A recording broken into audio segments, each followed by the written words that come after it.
दोस्तों अब 10th और 12th के दो मेन एग्जाम्स होंगे, सिलेबस कम हो जाएगा और दो पार्ट्स में डिवाइड हो जाएगा।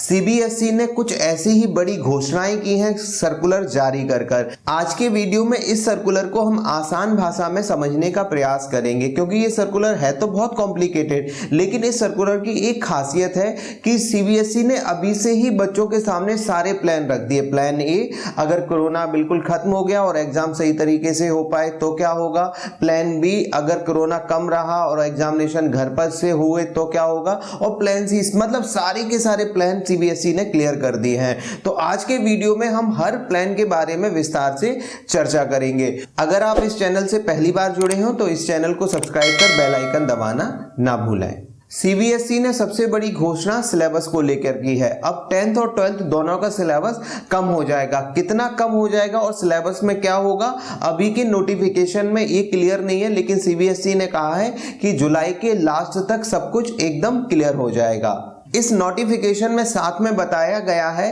कि जो सिलेबस है उसे दो पार्ट में डिवाइड कर दिया जाएगा, पार्ट 1 और पार्ट 2। लेकिन अभी ये भी क्लियर नहीं है कि पार्ट 1 में कौन कौन सी यूनिट्स रहने वाली हैं और पार्ट 2 में कौन कौन सी यूनिट्स रहने वाली हैं। अगर हम मोटा माटी समझने की कोशिश करें तो अभी तक आपने जितना पढ़ लिया है ये बिल्कुल भी क्लियर नहीं है कि वो आपके सिलेबस में रहेगा या नहीं रहेगा। ये जुलाई लास्ट में ही जाके क्लियर होगा। और दूसरा कि जो पहली यूनिट है, दूसरी यूनिट है, तीसरी यूनिट है, वो पार्ट 1 में होगी, ये भी बिल्कुल भी निश्चित नहीं है। ऐसा भी हो सकता है कि आपकी पहली यूनिट पार्ट 1 में हो और सेकंड यूनिट पार्ट 2 में शामिल हो जाए। अभी के नोटिफिकेशन में ये बिल्कुल भी क्लियर नहीं किया गया है, लेकिन कहा गया है कि जुलाई अंत तक सभी को ये मालूम चल जाएगा। सीबीएसई ने 10th और 12th के लिए 2021 और 22 के एग्जामिनेशन के पैटर्न में बहुत बड़े बदलाव किए हैं और ये सारे के सारे बदलाव मैं आपको एक स्लाइड के माध्यम से समझाने की कोशिश करूंगा। इस स्लाइड को इस प्रकार तैयार किया गया है कि सारी बातें आपको बड़े आसान भाषा में समझ में आ जाएं। जो पहले पार्ट का सिलेबस है उसका एग्जाम होगा नवंबर और दिसंबर में, और जो दूसरे पार्ट वाला सिलेबस है उसका एग्जाम होगा मार्च और अप्रैल में। इसको हम कह सकते हैं कि टर्म 1 एग्जाम होगा नवंबर दिसंबर में और टर्म 2 वाला एग्जाम होगा मार्च और अप्रैल में। जो टर्म 1 एग्जाम होगा उसका पैटर्न होगा ऑब्जेक्टिव, मतलब एमसीक्यू टाइप के क्वेश्चंस आपसे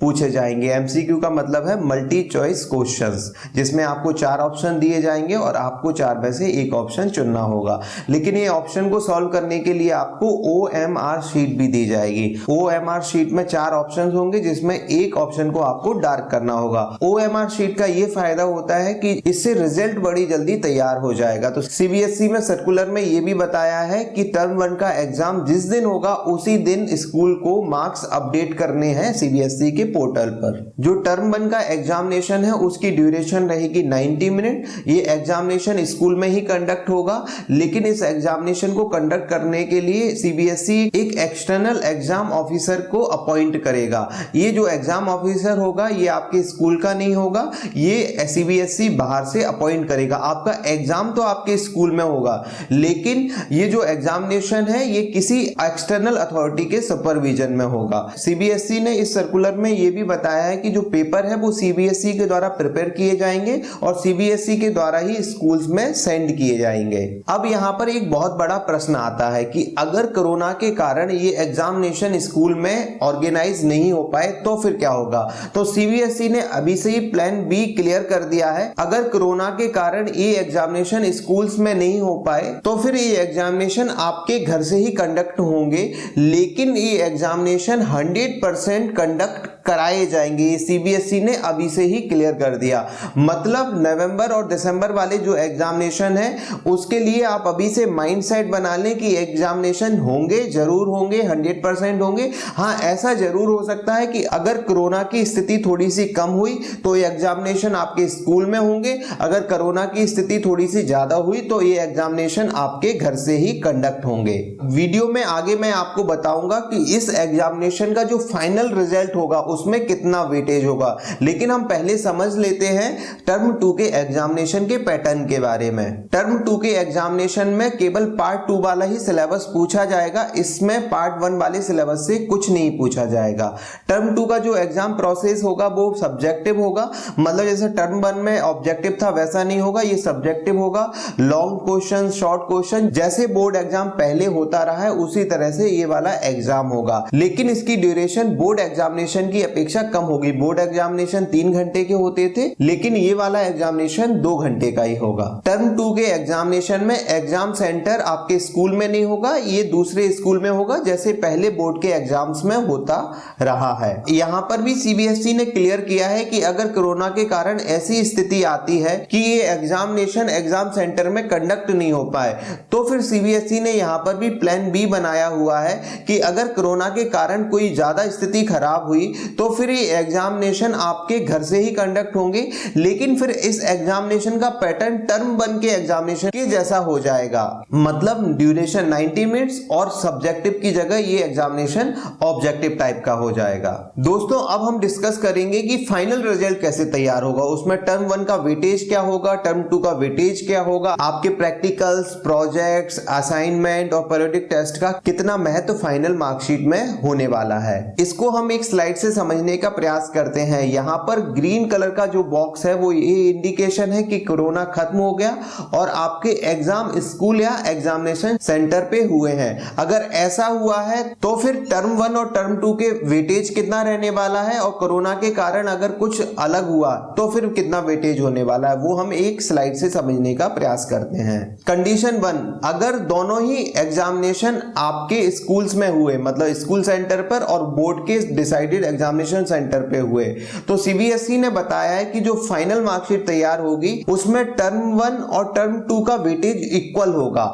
इसको थोड़ा उदाहरण से समझने की कोशिश करते हैं कि जैसे आपके टर्म 1 में 40 में से 25 मार्क्स आए हुए हैं और टर्म 2 में आपके 40 में से 30 मार्क्स आए हुए हैं, तो जो फाइनल रिजल्ट तैयार होगा वो आउट ऑफ 80 तैयार होगा और 25 और 30 मिलाकर आपके 80 में से 55 मार्क्स आ जाएंगे। मतलब आप अभी से एक माइंडसेट तैयार कर लें कि आपको टर्म 1 को बिल्कुल भी हल्के में नहीं लेना है, बल्कि इस वीडियो के माध्यम से मैं आपको ये भी बताना चाहता हूं, जितना मुझे सर्कुलर समझ में आया है उससे ये बिल्कुल क्लियर हो रहा है कि टर्म 1 के एग्जामिनेशन टर्म 2 के एग्जामिनेशन की अपेक्षा ज्यादा महत्वपूर्ण है। कंडीशन 2 में सीबीएसई ने बताया है कि अगर कोरोना के कारण टर्म 1 के एग्जामिनेशन स्कूल में नहीं हो पाए, वो आपके घर से ही कंडक्ट हुए, और जो टर्म 2 के एग्जामिनेशन है वो आपके बोर्ड सेंटर पे ऑर्गेनाइज हुए, तो फिर जो फाइनल रिजल्ट होगा उसमें वेटेज टर्म 2 का बढ़ जाएगा।